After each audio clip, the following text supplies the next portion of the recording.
Hey there, so today we will discuss मतलब last जो भी चीजें रह गई हैं मैट्रिसेस की बाय चांस तो हम उनको डिस्कस कर रहे हैं और आज से हम शुरू करेंगे our brand new topic which is determinants. So matrices का बस ये रह गया था कि पेज नंबर 91 ऑफ एनसीईआरटी में एक एक थ्योरम्स थी जो मैंने शायद नहीं बता पाई थी, so let me see them. So I was saying कि यूनिक क्या होता है। आई वाज आस्किंग अक्षर कि यूनिक क्या होता है। यूनिक मतलब वन ऑफ इट्स काइंड, एक, ओनली वन, ओनली वन। मैं यूनिक हूँ क्योंकि मेरे मतलब सौम्या और कहीं नहीं दुनिया में, ठीक है। तुम यूनिक हो क्योंकि अक्षत कोई और नहीं दुनिया में। अक्षत नाम के लोग हो सकते हैं पर एग्जैक्टली तुम्हारे जैसा होना इट इज नॉट पॉसिबल। सो हम सब यूनिक इंडिविजुअल्स हैं। वैसे यूनिक, अब इसमें लिखा है uniqueness of inverse.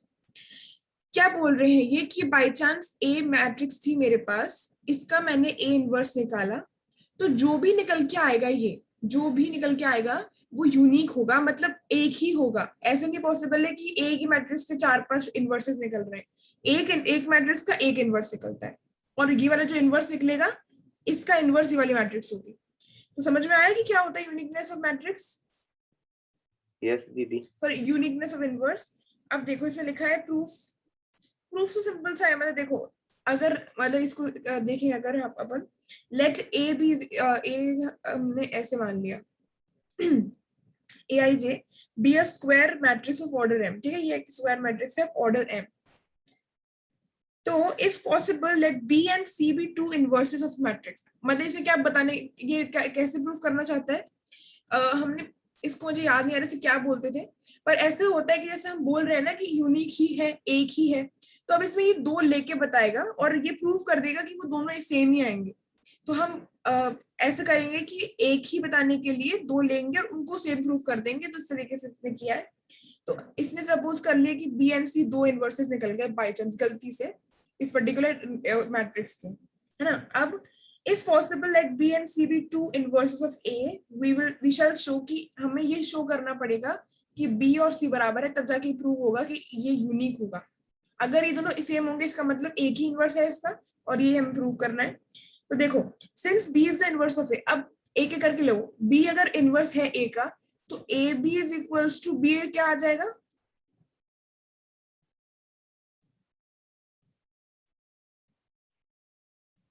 I I, identity matrix, बिल्कुल ठीक है। और सेम अगर अपन सी के साथ भी करना चाहिए क्योंकि अब इसमें बोला है, अपन ने अज्यूम किया है कि दोनों ही इनवर्सेस हैं, तो ये वाली कंडीशन भी फुलफिल होनी चाहिए, आइडेंटिटी मैट्रिक्स, है ना, आइडेंटिटी मैट्रिक्स वाली। तो ए बी और बी ए भी आई आना चाहिए, ए सी और सी ए भी आई आना चाहिए। तो फाइनली इसमें कैसे लिखा हुआ है, जो बी है, मतलब प्रूव करने के हिसाब से हम चीजों को मोल्ड कर रहे हैं। देखो बी को, बी है एक मैट्रिक्स जो थी, उसको मैं बी आई लिख सकती हूँ क्योंकि मैं टू को 2 into 1 लिख सकती हूँ, तो लिख सकती हूँ ये। यस दीदी। अब मैंने यहाँ देखा कि यहाँ पे, यहाँ से मैं लेती हूँ उसकी उठाती हूँ आई की वैल्यू मैंने उठाई ए सी, उठा ली और यहाँ रख दी। अब मैं क्या कर रही हूँ, मतलब क्या करा, सिंपली बी को बी आई लिखा, आई की वैल्यू यहाँ से ली, मतलब दूसरे फंक्शन में से ए सी ले ली। और अब मैंने, क्योंकि मुझे पता है कि मल्टीप्लीकेशन में एसोसिएटिव प्रॉपर्टी लग पाती है ना, यस दीदी। लग पाती है। तो अब क्या करूंगी मैं, इंस्टेड ऑफ, अभी मल्टीप्लीकेशन में कैसे दिखा रहा है, ये इस तरीके से हो रहा है, बी इंटू ए क्रॉस सी हो रहा है। अब यहाँ पे मैं क्या करूंगी कि मैं बी ए सी कर दूंगी, मतलब बी क्रॉस ए इंटू सी, ठीक है, एसोसिएटिव प्रॉपर्टी लगा दी। अब बताओ कि इसकी वैल्यू मैं आई लिख सकती हूँ क्या, यस दीदी। और फाइनली इसको मैं सी लिख सकती हूँ क्या। यस दीदी। तो हम इस तरीके से करके उसको इस पॉइंट पे लिया है कि बी और सी बराबर आ गए, दैट मीन्स कि जो भी इनवर्स, बाय चांस दो भी आ गए ना, वैसे तो आएंगे नहीं, और दो आ गए तो वो सेम ही होंगे, तो मतलब बेसिकली यूनिक होती है मैट्रिक्स। आएंगे ही नहीं तो वैसे। हाँ हाँ, आएंगे नहीं, मतलब ये तो बस प्रूफ करने के लिए कि हम प्रूफ कैसे कर सकते हैं इसको कि नहीं आएंगे। यस दीदी। ठीक है, वैसे बिल्कुल भी नहीं आ सकते यहाँ पर, मतलब सिर्फ इस तरीके से प्रूफ करके बताया कि बाय चांस दो आ गए तो भी वो बराबर ही होंगे, तो ऐसा फिर बराबर होंगे तो फिर दो आने का मतलब ही नहीं। ठीक है, तो एक तो ये हो गई theorem number 3 which was uniqueness of inverse.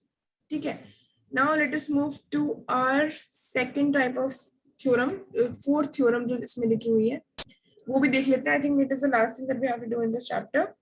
If A and B are invertible matrices of the same order, A और B invertible matrices हैं of the same order. Invertible matrices है मतलब क्या कि इनका inverse exist करता है. Inverse exist. Then A B to the power minus 1 is equals to B inverse A inverse. इस तरीके से हमको प्रूव करना है. या फिर ये एक थ्योरम है, मतलब प्रूव नहीं करना हमको, ये थ्योरम है कि अगर ये दोनों इन्वर्टिबल है और इनके इन्वर्सेस एग्जिस्ट करते हैं, so A B inverse is equals to B inverse A inverse, मतलब पहले ये और फिर आगे बी इनवर्स. तो देखो ये दो तरीके से कर सकते हैं अपन. कैसे कर सकते हैं? एक तो तुम करके लाओगे. कैसे? ए को कुछ मानना, कोई भी 2x2 या 3x3 मैट्रिक्स मानना, बी को भी कुछ मान लोगे, ठीक है. फिर निकालना ए बी. अलग अलग. हाँ अलग अलग ये दोनों मतलब स्क्वायर मैट्रिक्स होनी चाहिए डेफिनेटली, क्योंकि इनवर्स स्क्वायर मैट्रिक्स का निकलता है या तो 2x3 या 3x3 की, 2x2 या 3x3 की. इसको लेना अलग अलग, ए बी निकाल देना, और फिर इनवर्स अपन ने निकालना सीखा ना एलिमेंट्री रो ऑपरेशन से. यस दीदी. तो उससे निकालना तुम ए बी का इनवर्स. ठीक है, यहाँ पे तुम्हारा आ जाएंगी ये 4 चीजें निकालनी है. उसके बाद ये एलएचएस निकलेगा और हमें क्या प्रूफ करना है कि एलएचएस और आरएचएस बराबर है. सो अब जो ए लिया था उसका इनवर्स निकालना. ठीक है, मैंने एक बार एक शॉर्ट फॉर्म टाइप का बताया था, शॉर्टकट बताया था. ए इनवर्स निकालना, बी इनवर्स निकालना और मल्टीप्लाई करना इस तरीके से, बी इनवर्स पहले ए इनवर्स बाद में. तो तुम्हारा ये वाला जो है, ये वाला और ये दोनों इक्वल आने चाहिए. एक तरीका तो ये है इसको प्रैक्टिकली देखने का कि नंबर्स के थ्रू, कि हमारे पास अगर ये दोनों मैट्रिसेस सेम आ जाती है, 2x2 ले लेना, सिंपल हो जाएगा. तो सेम ही आएगा दीदी. वैसे सेम ही आएगा, पर फिर भी करना, प्रैक्टिस हो जाएगी इससे. ठीक है, ओके दीदी. ओके. ये तो तुम्हारा होमवर्क है ना, तो मैं ऐसा करती हूँ, होमवर्क करके लिख देती हूँ. अब हम इसको ऐसे कैसे सॉल्व कर सकते हैं? मतलब जैसे अभी हमने उसको किया ना, भले हमें पता है कि इनवर्सेस नहीं आएंगे दो, पर फिर भी हमने उसको प्रूव कर दिया उन्हीं लेटर्स के थ्रू, उन्हीं सिंबल्स के थ्रू. तो इधर भी हम कर सकते हैं. कैसे कर सकते हैं? इन प्रूफ को बस हल्का सा दिमाग में रख लेना, शायद ही आए, पर फिर भी क्या दिक्कत है रखने में. अब देखो कैसे हम कर सकते हैं इसको. जो ए बी है, from definition of inverse of a matrix. अच्छा, इस तरीके से किया है क्या? हमें पता है, अगर मैं अभी तक लिख रही थी, जब भी मैं इनवर्स की बात करती हूँ तो मैं कैसे लिख लेती हूँ इसको, ए में मल्टीप्लाई किया अगर मैंने ए इनवर्स को, तो मेरे पास क्या आएगा?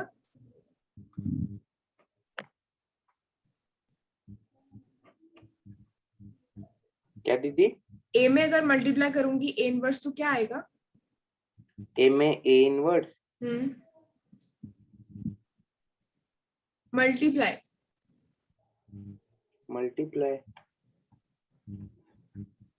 ए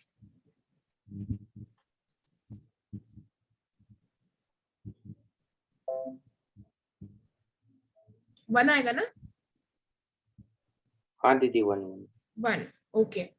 तो अब ये जो चीज है, मैंने अभी एक लेटर को लेके करी थी, A dot A inverse is equals to 1. So अब मैं इसको ए बी के साथ भी कर सकती हूँ. ए बी के अगर साथ करूंगी इसको, मैं इसी चीज को अगर मैं ए बी के साथ लिखती हूँ तो मेरे पास क्या आएगा? 1 ही आएगा. ऐसे में मतलब मैंने क्या करा, ए को ए बी ले लिया. ठीक है, सो आई गॉट दिस. यहाँ तक कोई डाउट है? नहीं दीदी, 1 ही है. अब देखो, अब इसमें क्या करेंगे हम चाहते, अगर जो भी करना चाहते हैं ना, जैसे अगर मुझे करने का मन है, अब जैसे इसमें कर रखा है वो हम कर रहे हैं. क्यों कर रहे हैं इसका कोई मतलब नहीं पूछने का, क्योंकि प्रूफ दे रखा है तो हमें वैसे करना पड़ेगा. ए इनवर्स को मैंने दोनों साइड मल्टीप्लाई कर दिया. क्या करा? ए इनवर्स को मैंने दोनों साइड मल्टीप्लाई कर दिया. और यहाँ पे आइडेंटिटी मैट्रिक्स है, सॉरी 1 नहीं आई है. ठीक है, दोनों साइड मल्टीप्लाई कर दिया. 1 लगता है इसमें. क्या? 1 लगता है इसमें तो. हाँ, एक मिनट. ये है आई, मतलब मैंने गलती से 1 लिख दिया था, ये आई है. तो अब देखो क्या बुक में 1 लग रहा है. नहीं नहीं, पर उसका वन का कोई मतलब नहीं है ना, वैसे भी हम जानते हैं मैट्रिसेस में वन मतलब आइडेंटिटी मैट्रिक्स ही होता है। यस दीदी। ठीक है, अब देखो ये वाला आ गया हमारा स्टेप। अब हम क्या करेंगे, एसोसिएटिव प्रॉपर्टी लगा देंगे। कैसे करेंगे, इंस्टेड ऑफ राइटिंग जैसे मैंने किया था ना अभी एक्स वाई जेड है, अगर ये वाला है तो ये बराबर होगा एक्स वाई जेड के। तो इस वजह से मैं यहाँ पे क्या करूंगी, मैं इन दोनों का मल्टीप्लीकेशन कर दूंगी। ए इनवर्स को अपनी जगह रखना, ए को मल्टीप्लाई करना, बी को खाली छोड़ दो, और यहाँ पे क्या है हमारे पास ए बी इनवर्स। और यहाँ पे अच्छा अब बताओ कि ए इनवर्स इंटू आई कितना हो जाएगा। A inverse. हाँ, अब ये तो ये क्या आएगा, ये आ जाएगा आई। ये आ जाएगा आई।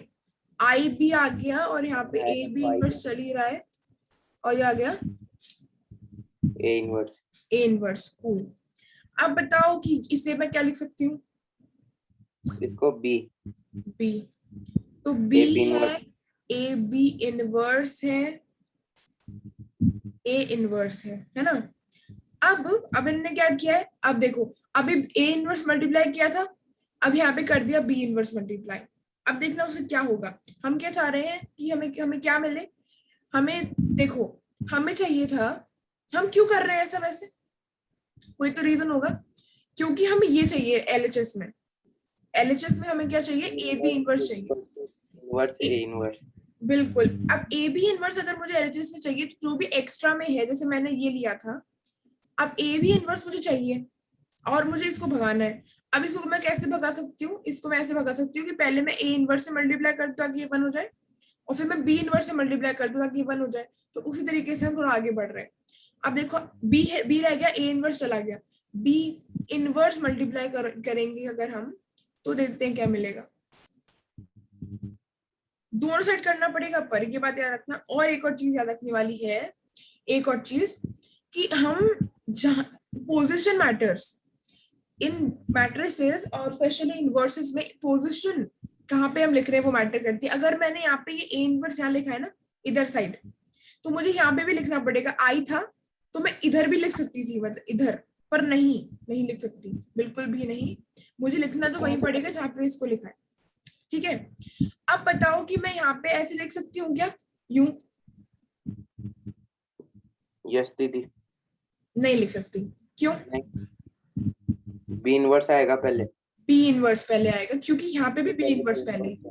अगर मुझे यहाँ पे बी इनवर्स बाद में करना होता ना, तो फिर मुझे इसकी लोकेशन भी चेंज करनी पड़ती। तो दिस लोकेशन मैटर्स, ये कहाँ पे आ रहा है, जहां पे भी आएगा हम वहीं पे रखेंगे। मतलब दोनों साइड एलएचएस आरएचएस साइड हमें याद रखना पड़ेगा कि कहाँ पे हमें रखना है इनवर्स को स्पेशली।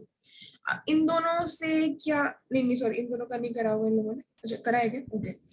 इन दोनों से क्या आई करेगा आएगा। हमारे, हाँ सॉरी आई, वन आएगा आई। हाँ हाँ आई आ जाएगा। और यहाँ पे इनटू में चली रहा है ये ए बी इनवर्स, और अब यहाँ पे है B B inverse. Inverse A inverse. तो अब फाइनली क्या आ आ गया, ये वही आ गया जो हमें चाहिए। A B inverse is equals to B inverse A inverse. Correct, LHS बराबर आरएचएस आ गया।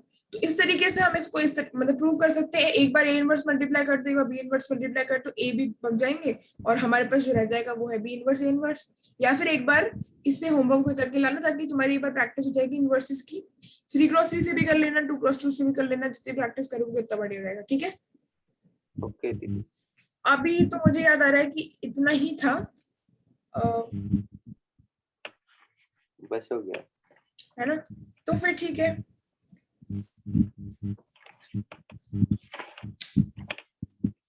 ओके। सो मैट्रिसेस में ये था, और बाकी ऐसा कोई वो नहीं है कि मतलब ये एंड वो था। अगर कभी तुम्हें डाउट हो, जैसे मतलब होता है ना कभी तो कहीं कोई क्वेश्चन दिख गया है तो इसी इनमें एग्जिस्टिंग उसमें कोई डाउट हो, तो आराम से बोलो, फ्राइडे वाइडे को कैचअप कर लेंगे और देख लेंगे, तो उसमें कोई टेंशन नहीं है। अभी के लिए अपन स्टार्ट करते हैं हमारा नया टॉपिक, जो कि काफी दिन से पेंडिंग चल रहा है, और वो है क्या, डिटरमिनेंट्स। डिटर्मिनेंट्स। बड़ा बड़ा लिखते हैं, determinants. Again another very very very interesting topic. ठीक है, चलो क्या होता है determinant? A determinant is a representation of numbers that has a particular value. देखो, अभी हम मैट्रिसेस पढ़ के आए थे। मैट्रिक्स में हमने देखा कि वो क्या था, सिंपल सा एक अरेंजमेंट था, एक सिस्टमैटिक अरेंजमेंट था, सिस्टमैटिक था, भले ही वो रेक्टेंगल में हो या फिर वो स्क्वायर में हो, पर वो प्रॉपर्ली अरेंज्ड थे। जो भी एलिमेंट्स थे अपने अपनी जगह पे थे, कोई एक रो में था, कॉलम में थे, मतलब बढ़िया तरीके से एक अरेंजमेंट था। जो भी चीजें थी, एलिमेंट्स थे, उनका एक अरेंजमेंट था, उसको मैट्रिसेस बोल रहे थे, और उन्हीं में हम बढ़िया तरीके से ऑपरेशन वगैरह लगा रहे थे और अपने आंसर्स पा रहे थे। अब डिटर्मिनेंट्स क्या होते हैं? डिटर्मिनेंट्स में पहली बात तो ये है कि इन दोनों में डिफरेंस ये तुम्हें देखने को मिलेगा एक बहुत बड़ा, कि हम मैट्रिसेस में ऐसे लिखते थे ना, ऐसे, इसमें मोड की तरह, इसमें मॉड की तरह लिखते हैं। तो इसमें याद रखना कि जब, और मतलब देखना कि क्या बोला है, मैट्रिसेस बोला है कि डिटर्मिनेंट बोला है। पता पड़े डिटर्मिनेंट में तुमने ऐसे लगा दिया, गड़बड़ हो जाएगी, क्योंकि तुम्हें लगेगा मैट्रिक्स है, तो फिर उस हिसाब से तुम ट्राई करोगे करने की। तो इस वजह से ये याद रखना है कि डिटर्मिनेंट में मॉड टाइप के होता है। ठीक है, अब कैसे होता है? सिंपल सा होता है वैसे ही, पर डिफरेंस इसमें थोड़ा सा अलग होता है। जैसे देखो, डिफरेंस अलग होता है, मतलब डिफरेंस होता है। देखो, इसमें भी एलिमेंट्स होते हैं, वैसे ही होंगे, क्योंकि देखो मतलब A11 होता है, ये A12 ही होता है, A13 होता है, ये A21 A22, इसमें ये तो सेम होती है, इसमें कोई दिक्कत नहीं। एलिमेंट्स तो एलिमेंट्स रहेंगे, वो कहाँ जाएंगे बेचारे। ठीक है, बस उनका थोड़ा घर चेंज हो गया, मतलब उन्होंने शिफ्ट कर लिया, अपना घर चेंज कर लिया। अब वो मैट्रिक्स वाले घर में नहीं रह रहे, अब वो डिटर्मिनेंट वाले घर में रह रहे हैं। तो अब क्या करेंगे इनका अपन, और वो भी सेम ही है, ये भी R1 है, मतलब ये R1 ही है, ये R2 ही है, ये R3 है, रोज है, ये कॉलम्स है, इसमें ये भी सेम ही है ना, कोई टेंशन वाली बात नहीं है। अब वर्टिकल अरेंजमेंट ऑफ एलिमेंट्स को क्या बोलते हैं? इस इन वाले को कॉलम बोलते हैं, ये हमें पता है। हॉरिजॉन्टल अरेंजमेंट को क्या बोलते हैं? रोज बोलते हैं, ये भी हमें पता है। नंबर्स इन द अरेंजमेंट, अब इन सारे नंबर्स जो भी हैं, जो भी दिख रहे हैं तुम्हें, इन सारे नंबर्स को क्या बोलते हैं? एलिमेंट्स, ये भी हमें पता है। तो रोज, कॉलम्स, एलिमेंट्स तो हमें क्लियर है ना, यहाँ तक तो अभी हम पढ़ के आए हैं। और इसका रिप्रेजेंटेशन कुछ इस तरीके से होता है कि इसमें मॉड की तरह we just try to make two lines instead of making brackets. क्या? इसके अंदर भी AIJ ही है। हाँ, एलिमेंट्स तो वही रहेंगे ना, क्योंकि मतलब एलिमेंट्स की वही रहेगी यहाँ पे, और वहां पे एलिमेंट्स में कोई दिक्कत नहीं होगी। अब हम निकालते कैसे हैं डिटर्मिनेंट को, राइट, वो देखते हैं। तो मैं अभी चाहो तो वो कर सकते हो, म्यूट कर सकते हो, क्योंकि बाई चांस डिस्टर्बेंस में आएगा तो थोड़ी सी गड़बड़ जाएगी। ठीक है, और फिर जैसे कुछ मैं पूछूंगी तो आराम से अपना अनम्यूट कर लेना। ओके, अब जैसे अभी हम वहां पे देख के आए थे, मैट्रिसेस को थोड़ा दिमाग से हटाना, अभी डिटर्मिनेंट्स को फ्रेशली दिमाग में आन दो। ठीक है, डिटर्मिनेंट्स अब हम देख सकते हैं कि यहाँ पे हमारे पास रोज इंटैक्ट है, कॉलम इंटैक्ट है, पहले की तरह, मैट्रिसेस की तरह। बट अगर हमें किसी डिटर्मिनेंट निकालना है एक मैट्रिक्स का जिसका ऑर्डर 2 है, यार अब यहाँ पे ना एक चीज होगी, एक चीज हमें देखने को मिलेगी, और I think I am right, हाँ आई एम राइट, कि यहाँ पे you won't find any other order than 2 and 3। 2 and 3 order का मिलने का मतलब ही ये कि कोई तरीके से होता है ना स्क्वायर मैट्रिक्स, जो हमारी थी वहां पे 2x2 वाली जो थी, जिसमें इक्वल नंबर्स होते हैं रोज एंड कॉलम्स के, वही मिलेंगे जहां तक मुझे याद आ रहा है। फिर भी अपन देख लेंगे कुछ और होता है तो। अब देखो डिटर्मिनेंट्स ऑफ ऑर्डर टू के डिटर्मिनेंट्स, क्योंकि हाँ बिल्कुल बिल्कुल 2 और 3 ऑर्डर की डिटर्मिनेंट्स ही मिलेंगे हमको। अब डिटर्मिनेंट ऑफ ऑर्डर 2 को हम फाइंड कैसे करते हैं, ये तो तुम्हें भी पता है, कल ही या परसों डिस्कस हुआ था कि सबसे पहले तो 2 ऑर्डर के हैं। 2 ऑर्डर मतलब कि 2 ही रोज हैं और 2 ही कॉलम है, इसी को लिखने का तरीका है ऑर्डर 2। ठीक है, 2 ही रोज है, 2 ही कॉलम्स है, इसका मतलब अगर मैं लिखना चाहूँ A1 और चलो ऐसे लिख लेते हैं जैसे इसमें लिखा होता है A11 A12 A21 A22। ठीक है, ये यही होगा, 4 ही एलिमेंट्स होंगे इसमें।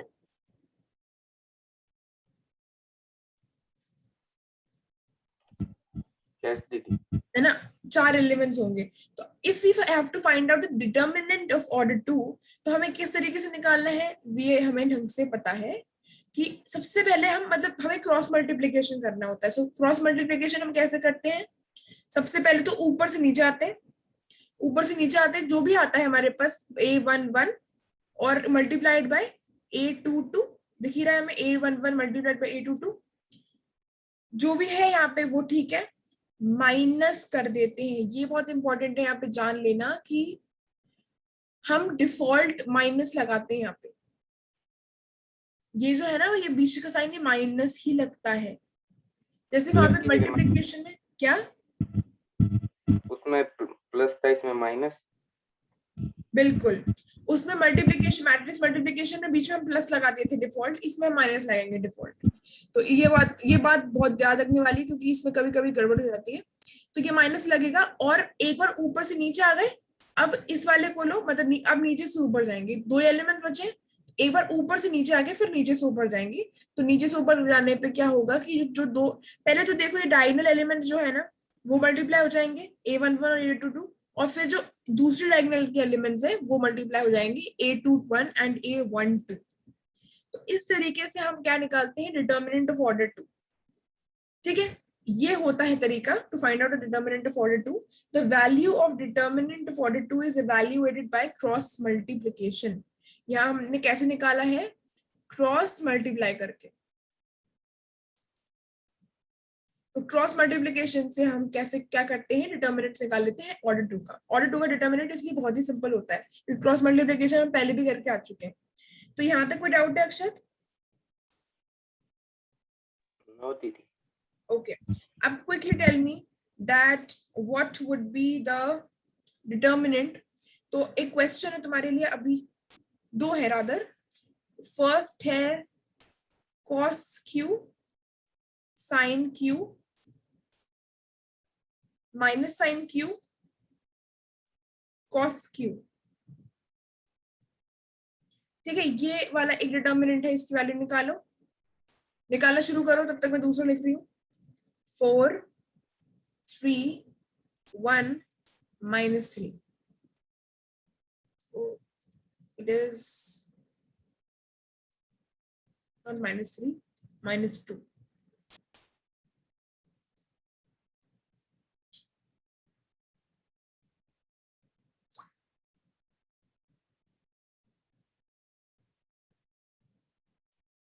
इसका क्या आएगा,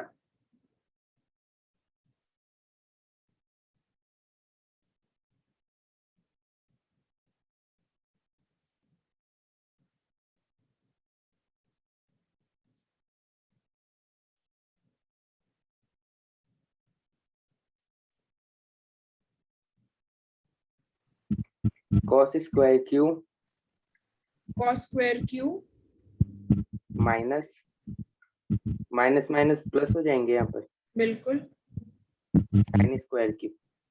सही बात है। तो क्या होता है ये,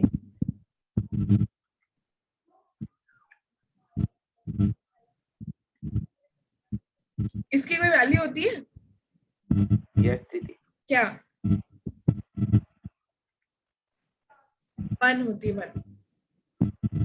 साइन स्क्वायर क्यू या साइन स्क्वायर मतलब जैसे जनरली हम लिखते हैं साइन स्क्वायर एक्स या sine square theta plus cos square theta is equal to 1 होता है।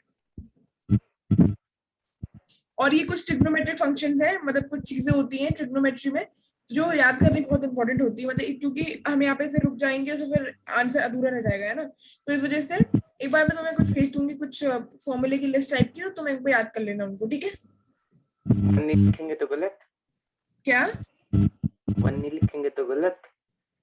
गलत नहीं है, पर मतलब इसका कुछ आंसर है तो पॉसिबल, तो फिर हमें लिखना ही पड़ेगा ना। अगर वो उसमें ऑप्शन में दे दिया उसने 1 2 3 4, तो फिर तुम क्या लिखोगे, यस दीदी सही है बात। ना। तो फिर इसलिए बेटर ये है कि, और स्पेशली ये वाली तो ऐसी आइडेंटिटीज है जो याद ही होनी चाहिए, आए ना आए। कुछ चीजें होती है, अब जैसे ये है कॉट थीटा किसका उल्टा होता है, tan थीटा। हाँ, तो अब ये तुम्हें याद क्यों है? तो अभी काम ही नहीं आ रहा क्योंकि ये जरूरी, मतलब ये होता है ना कि नॉर्मल सी बातें मैथ्स वाले में, और स्पेशली ट्रिग्नोमेट्री 11th में हम पढ़ के भी आए हैं, तो इस वजह से कुछ चीजें हैं कि जो याद ही रख लेनी चाहिए, ठीक है। ओके, अब ये बताओ फटाफट से। एक सेकेंड।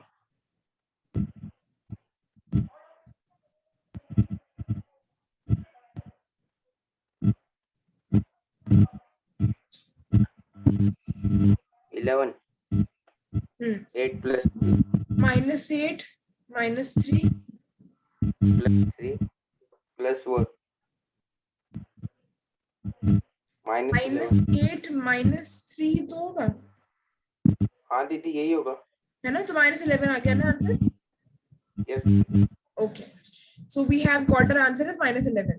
ठीक है, तो ये समझ में आया हम कैसे निकालते हैं इस वाले डिटर्मिनेंट ऑफ ऑर्डर 2 में? बहुत ही सिंपल था। यस दीदी। 3 में भी यस।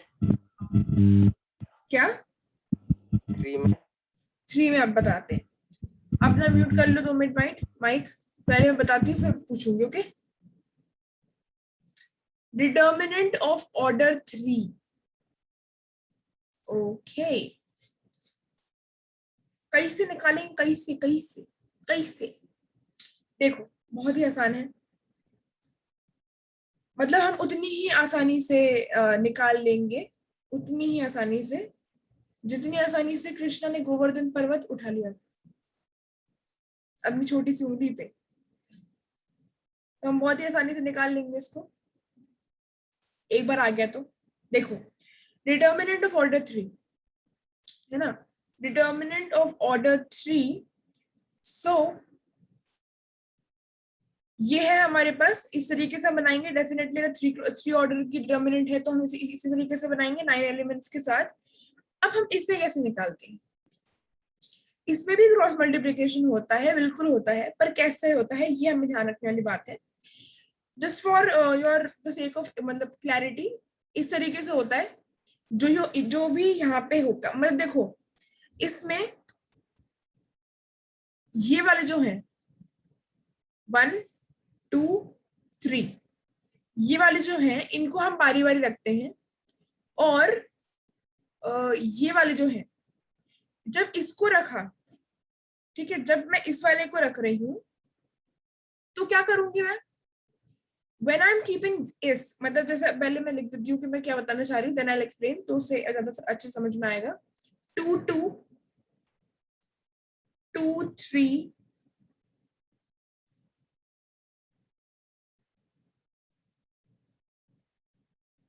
एक मिनट।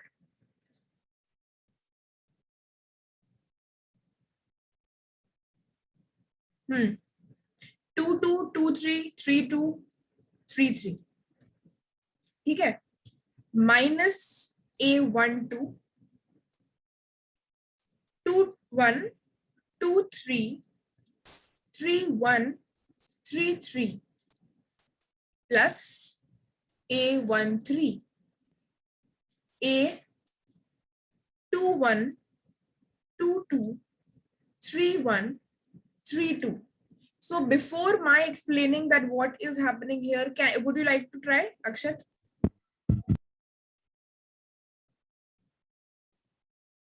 क्या हो रहा है यहाँ पे? देखो मैं बता देती हूँ, कोई दिक्कत नहीं है। दीदी सॉरी, A11 हाँ हाँ, इसे मल्टीप्लाई करेंगे A22 A23 A32 A33 को। तुम्हारी आवाज ना उस दिन की तरह कट रही है, मतलब लास्ट डे की तरह। रिजॉइन करता हूँ दीदी। ठीक है,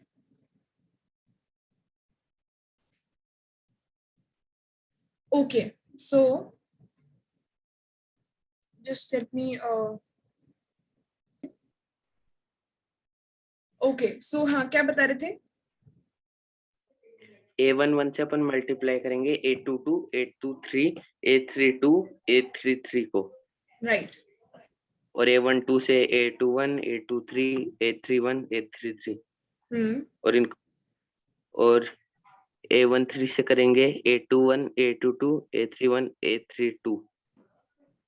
सही है, दीदी परफेक्ट। आपने फर्स्ट में माइनस लगा रखा है और सेकंड में प्लस। हाँ देखो, बिल्कुल सही। पहले सबसे पहले एक एक करके आते हैं। सबसे पहले क्या कर रही हूं मैं? A11 जब मैं ले रही हूँ, जब मैं फर्स्ट एलिमेंट ले रही हूँ, तो मैं क्या कर रही हूँ, जब मैंने ये लिया, ठीक है, अभी मैं इसको हटा देती हूँ, या फिर जब मैंने ये लिया A11, तो मैं इसकी कॉलम और इसका रो, इसकी कॉलम ये है, A11 एलिमेंट जो है, इसकी रो कौन, इसका कॉलम कौन सा है, ये 1 वाला कॉलम है इसका, ठीक है, मतलब जिस कॉलम में ये है, तो ये 1 है और ये भी 1 है, तो जिस कॉलम में ये है और जिस रो में ये है, उसको मैं इग्नोर कर दूंगी, मतलब एकदम इग्नोर, पूरी तरीके से इग्नोर कर दो उसको। बचा क्या, ये A22 A32 A23 A33। बच गया ये, तो इस वजह से मैंने ये लिख दिया। अब ये साइंस पे आते हैं 2 मिनट में। अब देखो ये आ गया, पहली बात ये हो गई, ठीक है, समझ में आ गया। अब क्या किया मैंने, अब मैंने लिया एलिमेंट ये वाला, मेरे को लेना एक एक करके ये तीनों में, ये कौन सी रो में है, A21 A31 मतलब ये कौन सी रो में है, रो रो रो A11 A12 A13 first first row रो में है, फर्स्ट रो सेकंड कॉलम और सेकंड कॉलम में, मतलब मुझे इन दोनों को इग्नोर कर देना है, तो क्या बचे, ये 4 एलिमेंट्स बचे, A21 A23 A31 A33। लिख दिया मैंने, ठीक है, ये आ गया समझ में, यस दीदी। ठीक है।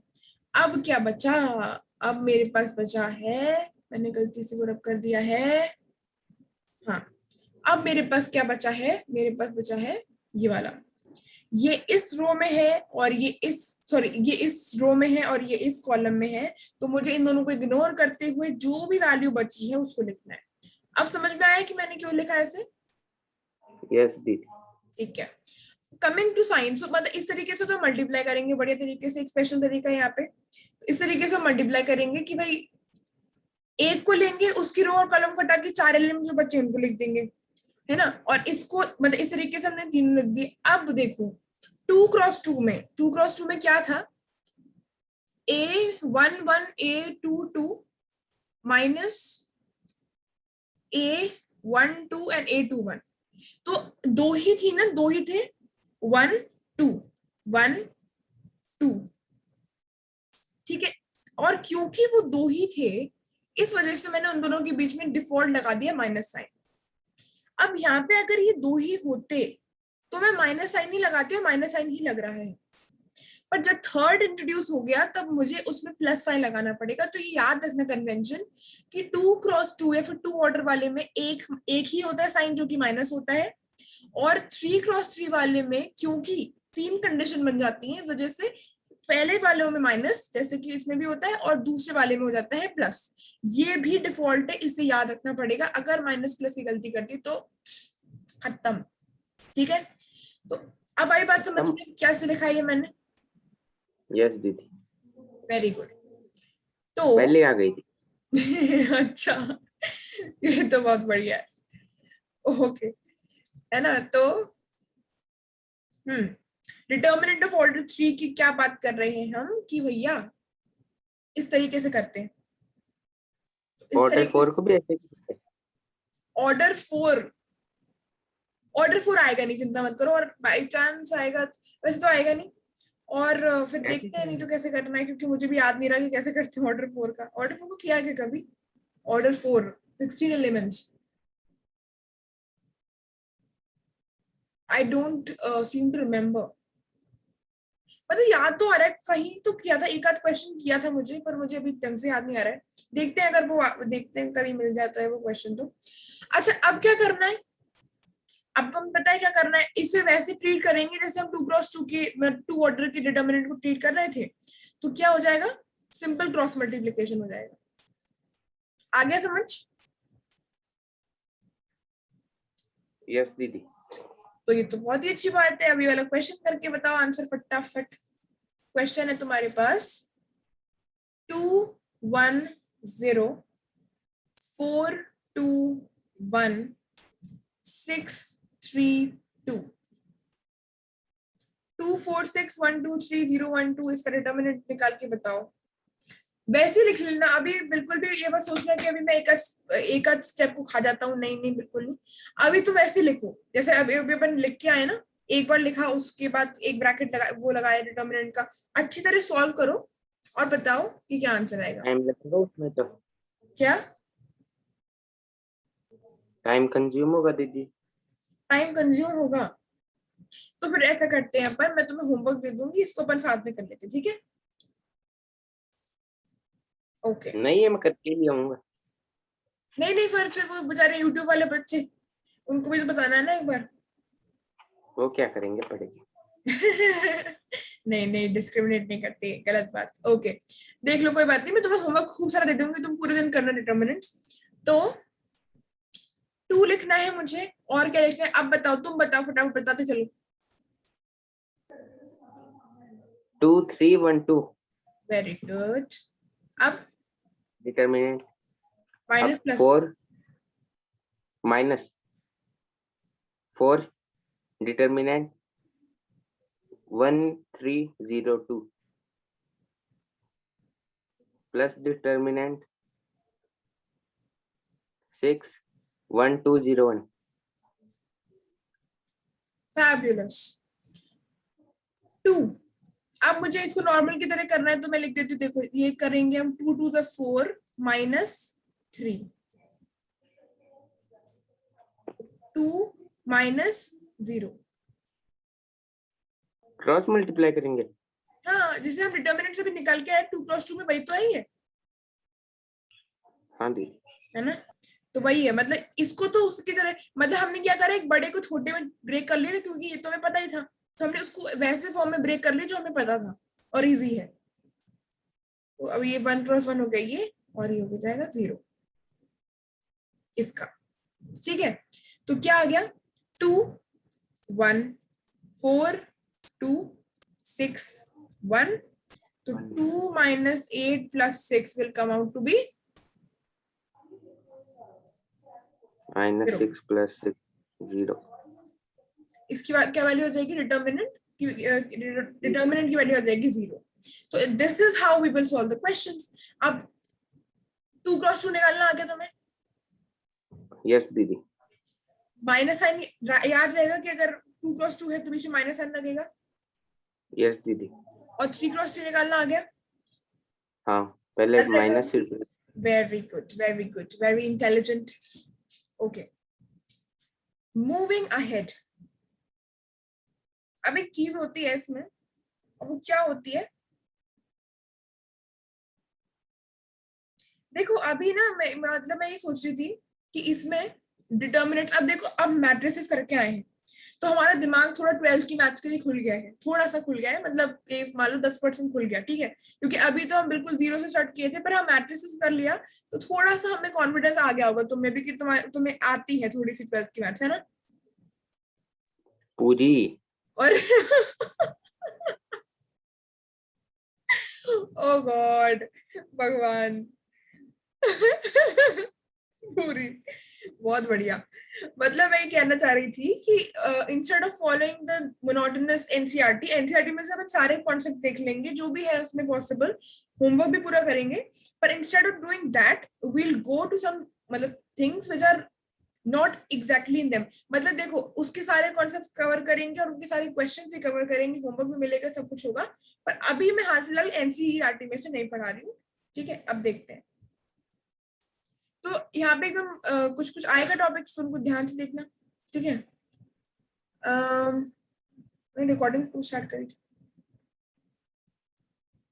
आई थिंक 30 मिनट्स हो गए।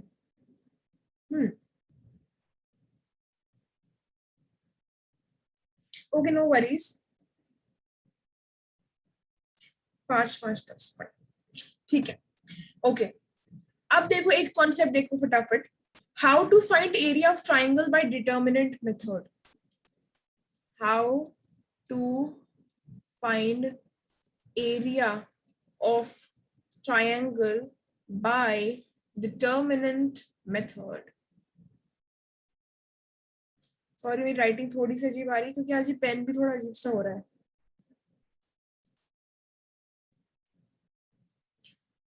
हम किस तरीके से एक ट्राइंगल का एरिया निकाल सकते हैं यूजिंग द डिटर्मिनेंट मेथड। अब ये ट्राइंगल दे रखा है मेरे को। अक्षर क्या दे रखा है मुझे? ट्राइंगल। ट्राइंगल दे रखा है। इसका वर्टिसेस मुझे दे रखे हैं ए बी सी, जिनके कोऑर्डिनेट्स मतलब कोऑर्डिनेट्स सॉरी, मतलब उसको x1 y1 की तरह हम बता सकते हैं, x2 y2 की तरह बता सकते हैं, x3 y3 की तरह बता सकते हैं। मतलब ये कहाँ पोजीशन कहाँ लाई कर रहे हैं एक्स और वाई उसमें एक्सिस में, वो एक तरीके से मान लो दे रखा है। तो अब मैं कैसे निकालूंगी एरिया फॉर ट्राइंगल? इसका एक वो होता है, मतलब डिटर्मिनेंट से how can be find it, right? तो हमें करना होता है half of x1 y1 1, x2 y2 1, x3 y3 1। और ये क्या यहाँ है? पर 1 लेके आ रहे हैं दीदी, हम्म 1 लेके आ रहे हैं लास्ट में। 1 लेके आ रहे हैं? नहीं, आप 1 करे हो ना। हाँ हाँ, मतलब हाँ अपन ने क्या, मतलब तुम तो अभी ये देख लो सिंपल सा कि अभी ये इस तरीके से हमें, मतलब वो अभी अपन 3x3 का डिटर्मिनेंट देख रहे थे ना, ऑर्डर 3 का। तो उसमें कुछ कुछ होती थी 1 2 3 4 5 6 7 8 9। तो इसमें ये जो ये वाली है x1 x2 x3 है, y1 y2 y3 है जो दे रखे होंगे। और ये लास्ट वाला जो ये है कॉलम, इसमें 1 1 1 एलिमेंट्स है, ठीक है। इसको 3 into 2 के हिसाब से भी नहीं कर सकते ना। नहीं, क्योंकि 3 into 2 जैसा कोई चीज होती ही नहीं डिटर्मिनेंट में, वो मैट्रिसेस में पॉसिबल होता है, डिटर्मिनेंट में सिर्फ एक इसमें तरीके से मैट्रिक्स कह लो। क्या? स्क्वायर डिटर्मिनेंट्स ही होते हैं इसके अंदर। हाँ मतलब देखो, स्क्वायर हम इसलिए नहीं बोलते, देखो मैट्रिसेस में दोनों होते हैं ना, इसलिए बताना पड़ता है कि स्क्वायर मैट्रिक्स है कि रेक्टेंगुलर है। अगर स्क्वायर लिखा है तो डेफिनेटली स्क्वायर होगी, नहीं लिखा तो रेक्टेंगल होगी। और इस केस में हम इसलिए कुछ नहीं बोल रहे क्योंकि इसमें होती ही नहीं है ना, तो इसमें गुंजाइश ही नहीं स्क्वायर और रेक्टेंगल की। ठीक है। तो अब ये क्या है, डिटर्मिनेंट का साइन बनाया मैंने, ये वाला मॉड वाला जो अभी, मतलब सॉरी ये जो है ये क्या है, डिटर्मिनेंट का साइन है ना? यस दीदी। हम्म अब मैं ये वाला जो बना रही हूँ ना, ये बाहर वाला ये मॉड है। ये क्या है? मॉड। और मैंने क्यों मोड। लगा दिया मॉड यहाँ पे, मॉड्यूलस क्यों लगा दिया? Any guesses? Area of triangle निकाल रहे हैं इसलिए। तो एरिया ऑफ ट्राइंगल निकाल रहे तो मॉड्यूलस क्यों लगाया मैंने? ये नहीं पता अब। अच्छा, मॉड्यूलस लगाने से क्या होगा? पॉजिटिव वैल्यूज आती हैं। अब एरिया का भी नेगेटिव सुना है? नहीं। एरिया नेगेटिव कैसे हो सकता है? मतलब एरिया, सोच के परे है ना एरिया नेगेटिव होना, इस वजह से ये मॉड्यूलस लगा देते हैं कि बाई चांस अपनी वैल्यू नेगेटिव आ रही है तो भी उसको पॉजिटिव ही करना है अपन को। तो ये modulus is to ensure that the area comes out to be positive because positive area exist in this world at least. अब देखो, ये मॉड्यूलस है, अंदर वाला क्या है, मॉड्यूलस है ना अंदर वाला।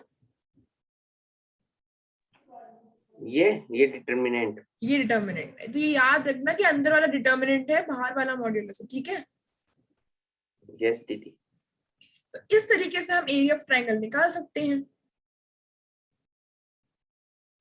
अब यहाँ पे कुछ भी वैल्यूज में अगर दे दूं, जैसे होमवर्क करके लाना, ठीक है। मैंने दे दी x1 y1 की वैल्यूज है तुम्हारे पास 3,2, मतलब अपने मन से दे रही हूँ, अगर कोई वेक आंसर है तो कोई दिक्कत नहीं है, एवं कुछ भी दे रही हूँ। So 5,1 and x3 and y3 is given to you as 8,9। ठीक है, ये 3 वैल्यूज है, निकाल के लाना क्या एरिया आएगा। ओके यस दीदी। दीदी फिर ये यूट्यूब वाले बच्चे। उनके लिए भी उनके लिए भी एक क्वेश्चन है मेरे पास। तुम भी बढ़िया कॉमेडियन होते जा रहे हो मतलब। Okay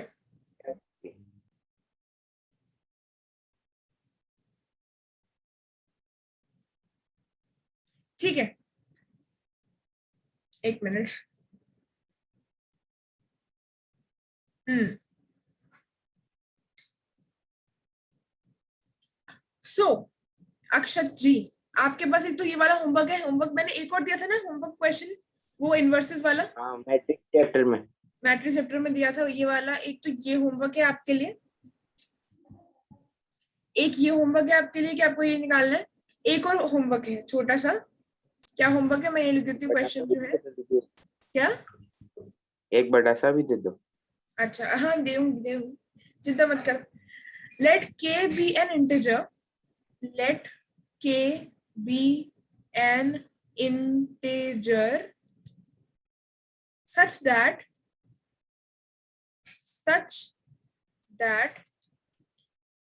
the triangle with vertices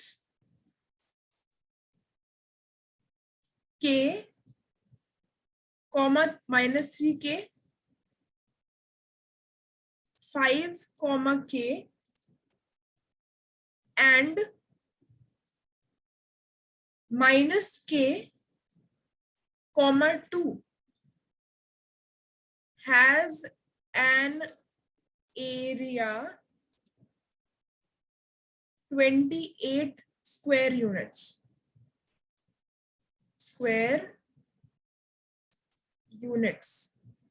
We have to find the value of k. ठीक है, तो वही है, ट्राइंगल की वर्टिसेस दे रखी है और हमें इस वाले केस में क्या दे रखा है, एरिया दे रखा है। तो एक के इंटीजर है, उसकी वैल्यू फाइंड आउट करनी है। कर लोगे?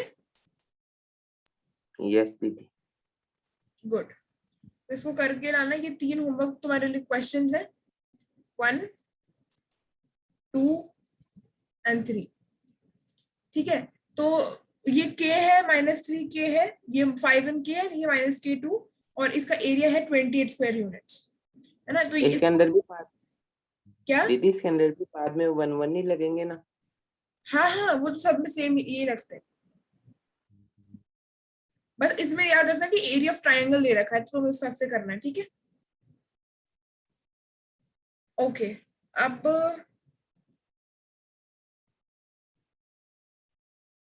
अब देखो एक क्वेश्चन देखते हैं लास्ट। वैल्यूज ऑफ के, द वैल्यूज ऑफ के for which the points k +1 2 - k 1 - k k and 2 + k 3 - k are collinear. अब देखो इस तरीके का अगर क्वेश्चन आए ना, तो ये समझ जाना कि ये एरिया वाला है, एरिया फॉर ट्राइंगल वाला ही है क्या, क्यों ऐसा क्यों। अब एक बात बताओ कि इसका तो मैं, ये अगर एक ट्राइंगल है तो इसका एरिया निकल सकता है, या अंदर इसका एरिया निकल सकता है ना। यस दीदी। व्हाट इज दे रखे होंगे तो मैं एरिया निकाल सकती हूँ। पर अब एक बात बताओ कि अगर कोलिनियर का क्या मतलब होता है। कोलिनियर मतलब को लाइन, एक ही लाइन में अगर 3 पॉइंट्स प्रेजेंट है मेरे पास, तो क्या इनका एरिया निकल सकता है, इनके बीच का?